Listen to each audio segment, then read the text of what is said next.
The conference room smelled like catered Italian food and cleaning solution. Fluorescent lights buzzed overhead, reflecting off the glass table where someone had arranged a sheet cake with my name misspelled in blue frosting. My promotion party. 23 people from the department, all holding paper plates and plastic cups of champagne. I stood near the window, watching condensation form on my water glass, when I heard her voice cut through the polite conversation. It's still not enough. My wife Jennifer stood beside Darla from HR, holding a glass of white wine. She wasn't whispering. Her voice carried that particular edge I'd learned to recognize over 16 years of marriage. The one that meant she'd already decided I'd disappointed her before I'd even tried. I didn't turn around immediately. My hand stayed steady on the water glass. My pulse didn't quicken the way it used to when she spoke to me like that in public. Instead, something in my chest went very still. Darla's expression changed. I caught it in the reflection of the window.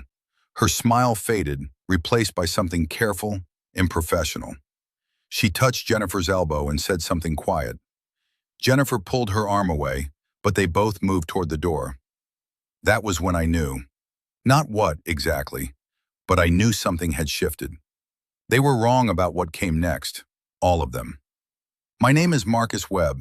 I'm 52 years old, and until 3 weeks ago, I thought I understood the architecture of my life. I work in regulatory compliance for a mid-sized pharmaceutical company. It's not glamorous. Most people's eyes glaze over when I explain what I do. But it's stable, methodical work that pays well and allows me to sleep at night knowing I've done it correctly. Jennifer and I married when I was 36. She was 28, working in event planning, ambitious in a way I found attractive back then. We bought a house in a neighborhood with good schools, even though we never had children. She wanted to wait.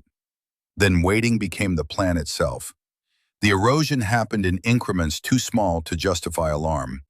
A dismissive wave of her hand when I suggested we needed to discuss the credit card bills. The way she'd walk out of the room mid-sentence when I was explaining something about work.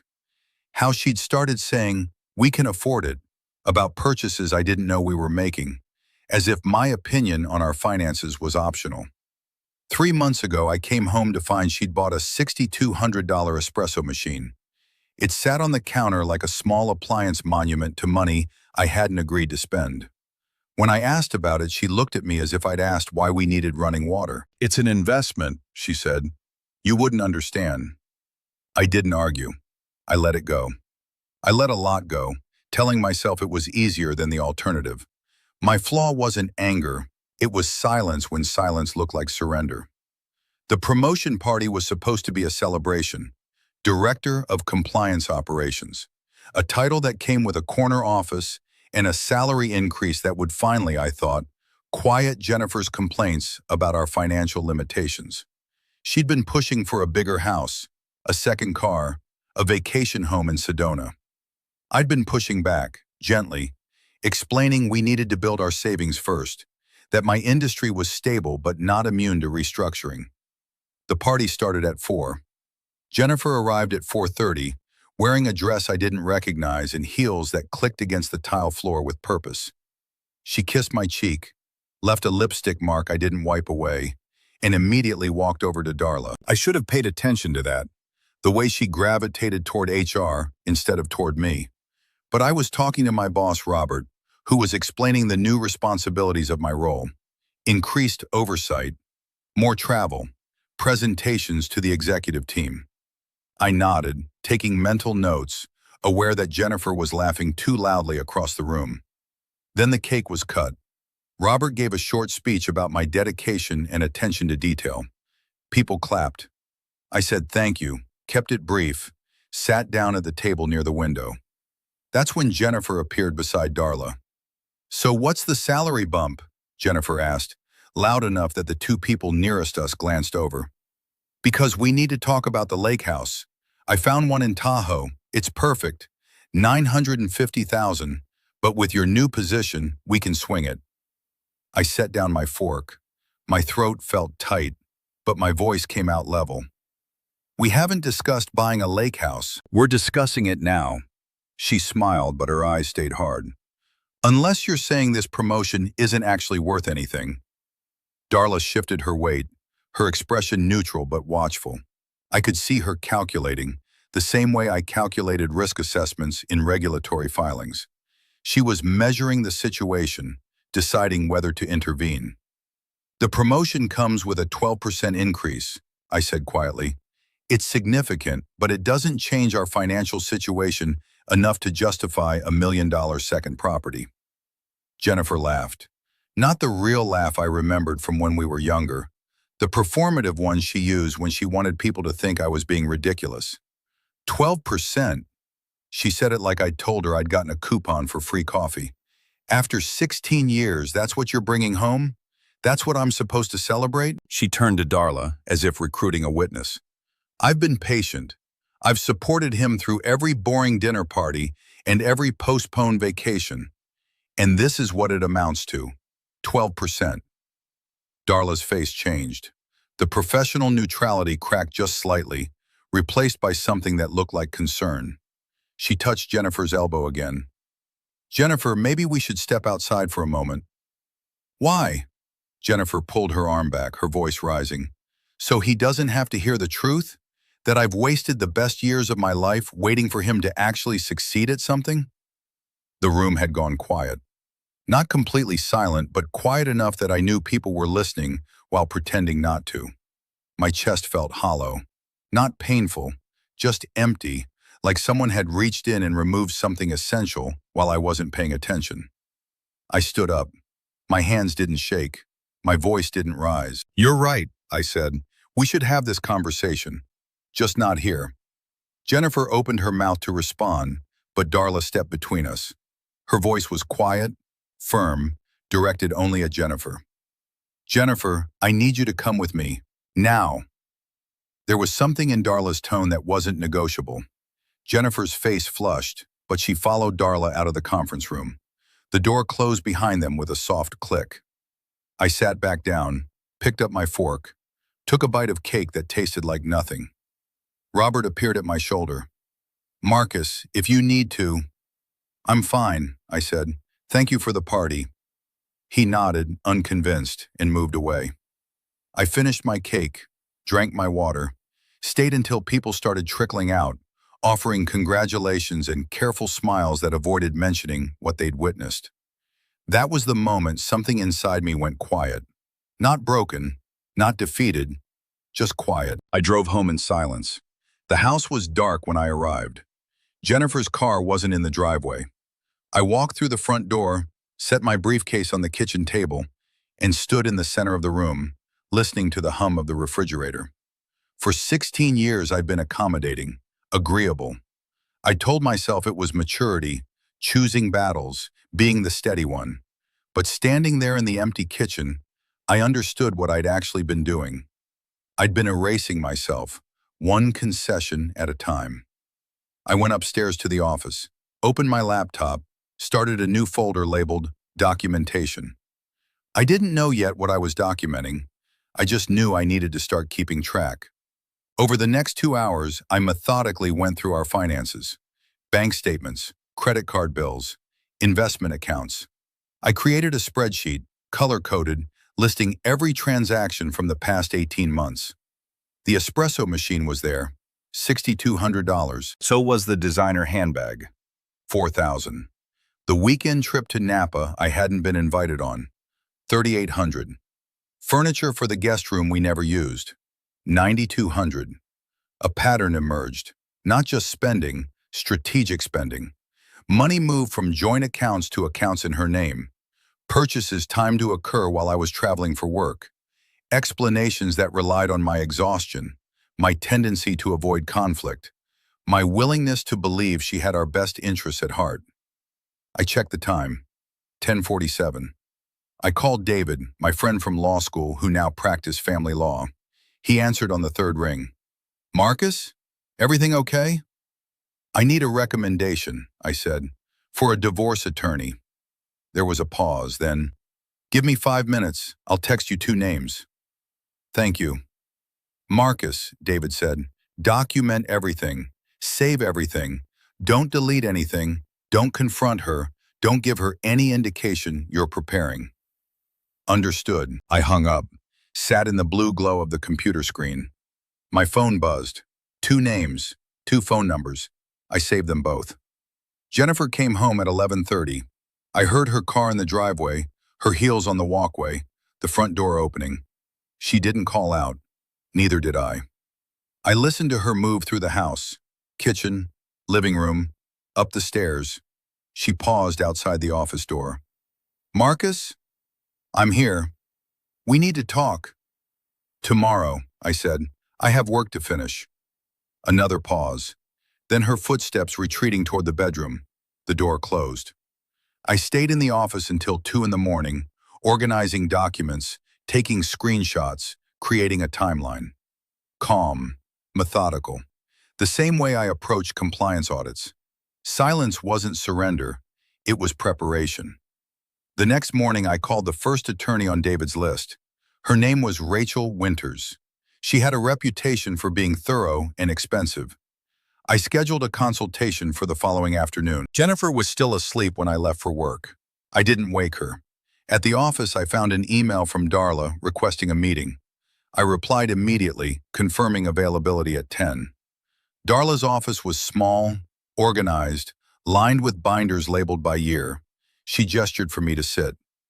Marcus, I want to apologize for yesterday. That situation should never have occurred at a company event. It's not your fault.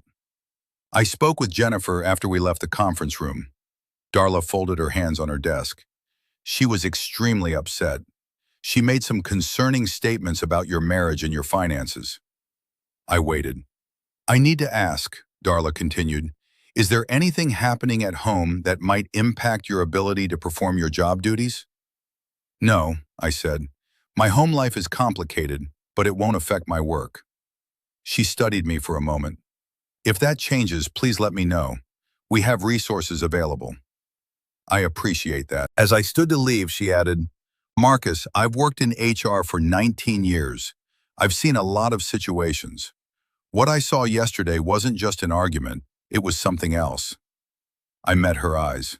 I know. That afternoon, I sat in Rachel Winters' office, a converted Victorian in the old part of town.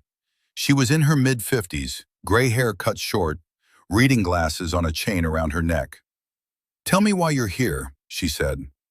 I told her, not everything, just the outline, the spending, the public humiliation, the gradual erosion of respect.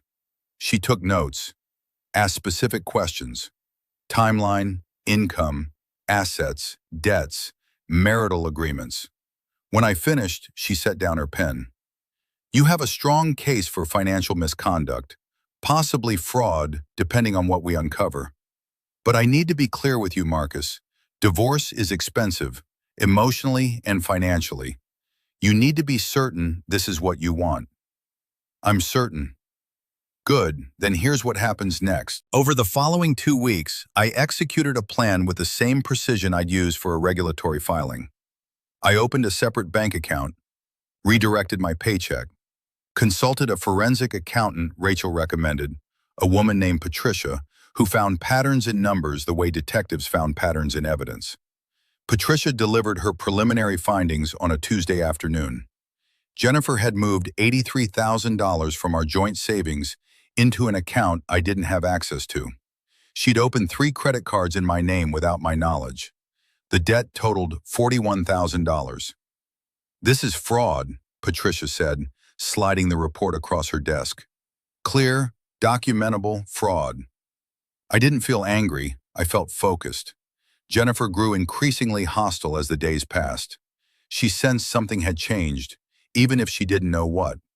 Her texts became more demanding. Where was I? Why was I home late?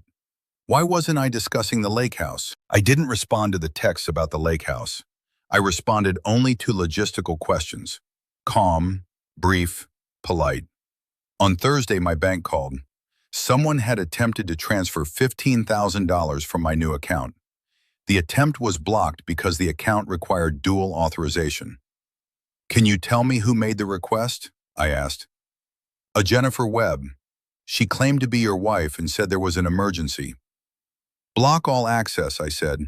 Require my physical presence and ID for any future changes. Done.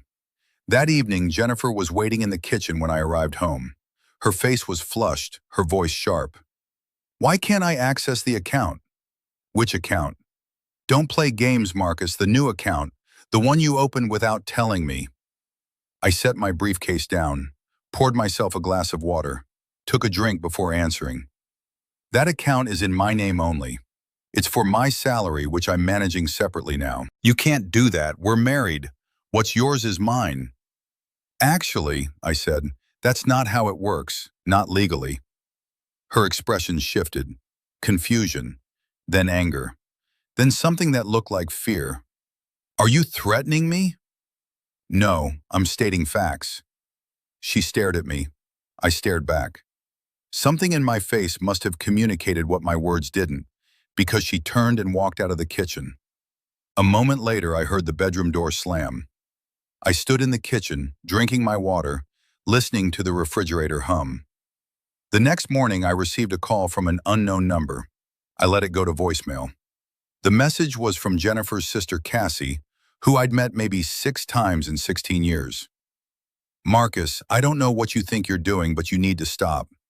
Jennifer is devastated. She's crying every day. You're destroying her. Call me back so we can talk about this like adults. I deleted the message, blocked the number. Flying monkeys. Rachel had warned me about them. Family members, friends, people Jennifer would recruit to apply pressure, to make me feel guilty, to convince me I was overreacting. I wasn't overreacting. I was responding appropriately to documented misconduct. On Monday, Rachel filed for legal separation. The papers were served to Jennifer at the house while I was at work. She called me 17 times. I didn't answer. She left voicemails that progressed from confusion to rage to bargaining. We can fix this. I'll change. You're making a mistake. You'll regret this. I saved every voicemail, sent the transcripts to Rachel. Tuesday afternoon, Jennifer appeared at my office. Security called before letting her up. Your wife is here. She's asking to see you. Should we allow her access? I checked the time. 2:18. Tell her I'm in a meeting. Suggest she contact my attorney if she needs to communicate. Understood. She left. I watched from my office window as she walked to her car, shoulders tight, moving fast. That evening, I received an email from her attorney, a name I didn't recognize. The email was aggressive, accusing me of abandonment, financial abuse, emotional cruelty. I forwarded it to Rachel without comment. Her response came within an hour. Don't engage. Let me handle this. The weeks that followed felt like moving through water. Slow, deliberate, every action calculated. Jennifer's attorney requested mediation. Rachel agreed, with conditions. The session was scheduled for a conference room at Rachel's office. I arrived 15 minutes early. Rachel was already there, organizing documents into neat stacks. How are you feeling? She asked. Steady. Good. Remember, don't engage emotionally. Answer questions. Provide facts. Let me do the negotiating. Jennifer arrived with her attorney, a man in his 40s wearing an expensive suit and a combative expression. They sat across from us. Jennifer looked thinner. Her eyes were red-rimmed. For just a moment, I felt something that might have been sympathy. Then I remembered the lake house conversation, the public humiliation, the $83,000. The mediator, a neutral third party, opened the session. We're here to discuss the terms of separation and potential divorce. Let's start with financial disclosure. Rachel slid a folder across the table. This is our complete financial analysis, including evidence of fraudulent transactions, unauthorized credit accounts, and systematic depletion of marital assets. Jennifer's attorney opened the folder. His expression changed as he read. These allegations are documented, Rachel interrupted. Every transaction, every account, every attempt to access funds without authorization. We have bank statements, credit reports, and recorded phone calls with financial institutions. Jennifer stared at the table. Her attorney leaned over, whispered something. She shook her head. Jennifer, the mediator said gently, is there anything you'd like to say? She looked up, met my eyes for the first time since entering the room. I didn't think you'd actually leave. Her voice was quiet, almost childlike. Nothing like the woman who'd stood in the conference room and told me I wasn't enough. I thought you'd just absorb it, like you always do. I thought I could push and you'd just bend. The admission hung in the air. Why? I asked, the first word I'd spoken since sitting down. Because I wanted more. She said it simply. No justification, no excuse. I wanted the life I saw other people having. The trips, the house, the things. And you kept saying no. You kept saying we needed to be careful, to save, to plan. I got tired of waiting. I looked at her, really looked at her, saw the woman I'd married, the one I'd loved, buried under layers of resentment and entitlement I'd been too accommodating to confront. I should have seen it sooner, I said. I should have said no louder. I should have drawn the line years ago instead of letting things erode. That's my fault. Her eyes widened slightly. She hadn't expected that. But the fraud, I continued, the secret accounts, the credit cards in my name, that's not about wanting more. That's about taking what wasn't yours without permission. That's theft. Her attorney cleared his throat. My client is willing to discuss a settlement that includes repayment of the contested funds and division of remaining assets. Rachel looked at me. I nodded. We're open to that conversation, Rachel said, but it needs to include full financial disclosure, account closures, and an agreement that prevents future access to my client's income or assets. The negotiation lasted 3 hours. Numbers were exchanged, percentages calculated. Jennifer's attorney tried twice to argue for a more favorable split. Rachel countered with the forensic accountant's report. In the end, Jennifer agreed to repay the $83,000 over 5 years. She would keep the house, but assume the mortgage. I would retain my retirement accounts, my salary, and all future income. The mediator documented everything. We would sign formal papers in 2 weeks. As we stood to leave, Jennifer spoke one more time. I really did love you. At the beginning, I looked at her, saw the vulnerability there, the recognition of what she'd lost. I know, I said. That's what made it hurt. I walked out first, didn't wait for her response, didn't look back. 2 weeks later, I signed the separation agreement in Rachel's office. Jennifer signed the same day at her attorney's office. We didn't see each other. That evening, I changed the locks on the apartment I'd rented. 1 bedroom, clean, quiet, a space that was entirely mine. I stood at the window, looking out at the street below. The sun was setting, casting orange light across the buildings. The air through the cracked window felt cool and clean. I didn't feel triumphant. I felt unburdened. Silence wasn't surrender. It was the space I needed to hear my own voice again. If you'd been in my place, would you have stayed and tried to repair what was broken? Or would you have done what I did and walked away? Tell me in the comments where you're listening from. Your presence means more than you know. If stories like this matter to you, subscribe. Let's keep walking this road together.